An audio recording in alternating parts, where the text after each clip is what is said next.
rate of being low income, etc.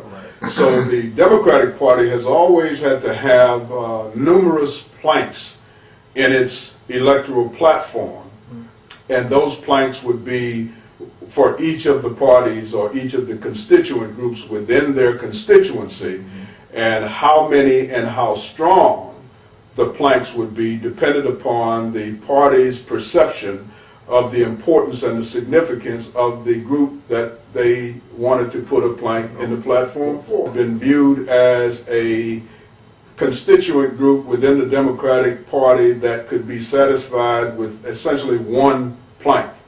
On occasion they might add an additional one, but for the most part we were a one plank constituency. You could satisfy us by giving us one plank. Usually that plank had to have something to do with employment.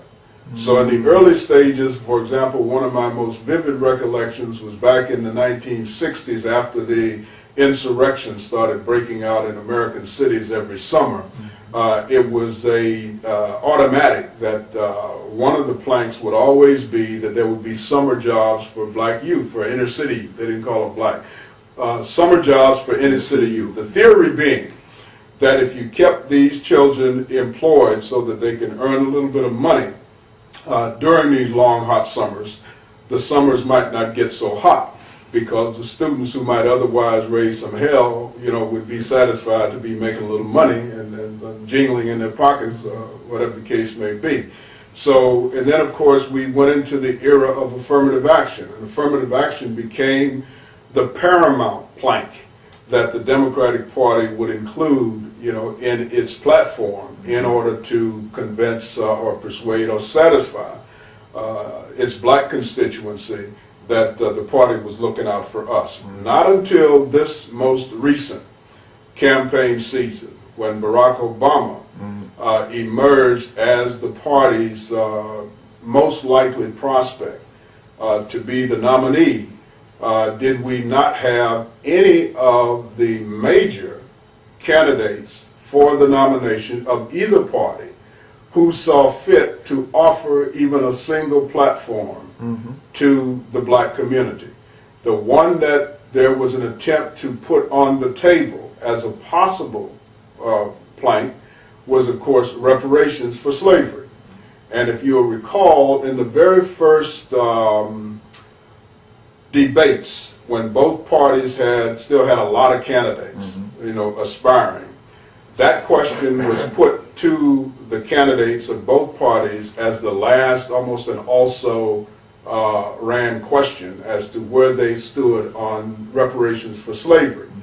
And all of them rejected the idea of supporting reparations for slavery, with one exception, and that was Dennis Kucinich from, I believe, Illinois or Ohio. I'm not sure he's from, but Dennis Kucinich was the only candidate of either party who said that he would support reparations for slavery. Every other candidate, including Barack Obama, more or less emphatically stated that they did not and would not under any circumstances support reparations for slavery.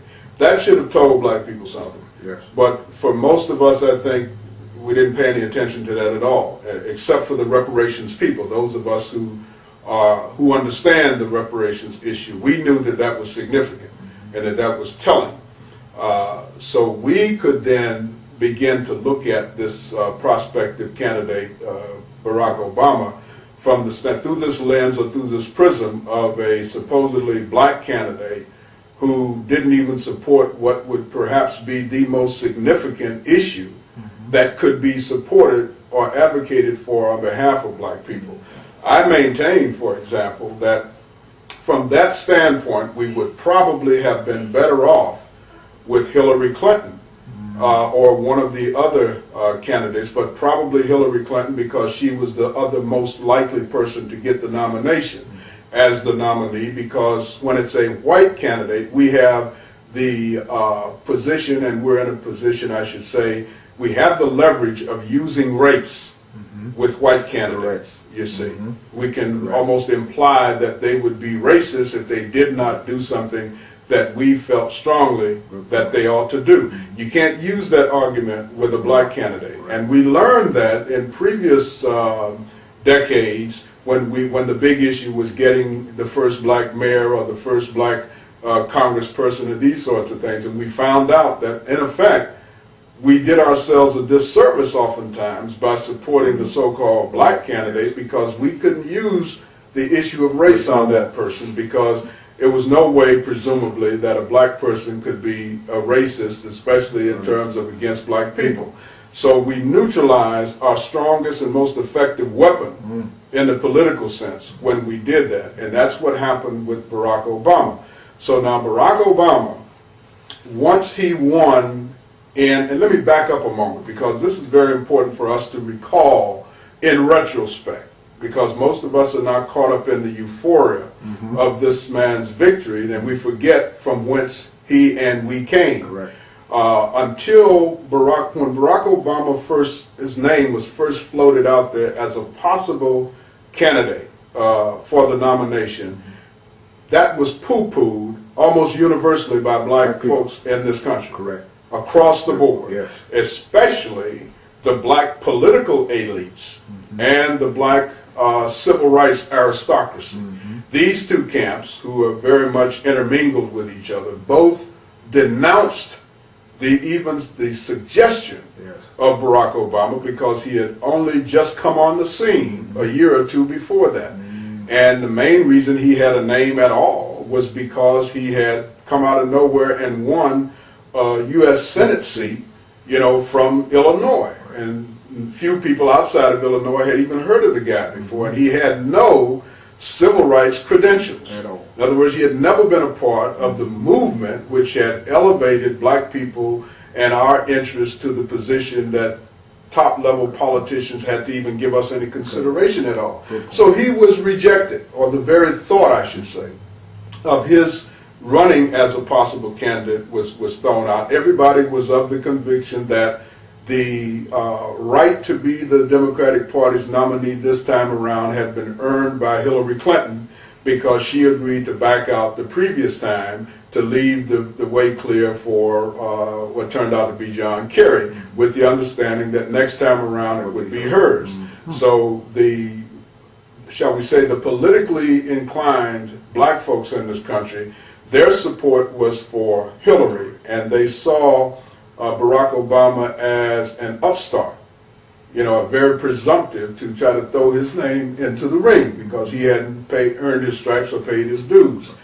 It was not until Barack Obama was imposed upon the country as a likely candidate and one of the candidates for the Democratic Party's nomination that they even begun to take him seriously. And even then, the opposition became even more stringent. You may recall that he was accused of being not black enough. In fact, that was the quote that the media picked up on, that the black folks were saying this guy was not black enough. Rank and file black folks were saying he wasn't really a black American, he was an African because his father was an African, not an African American or a black American. So they even used that against the guy. And he had some audacity to think that he could come out of nowhere with no experience, no history, no track record, not paying any dues or not earned his stripes at all, and then present himself for the top position in the land. Black folks said we knew who we would want to be the first black to be in that position if in fact we were going to be able to get someone into that position. It wouldn't be this guy. But what happened was he won Iowa. And when he won the Iowa caucuses, black folks had to sit up and take notice. Now, why did black people feel obliged to sit up and take notice because this man won Iowa?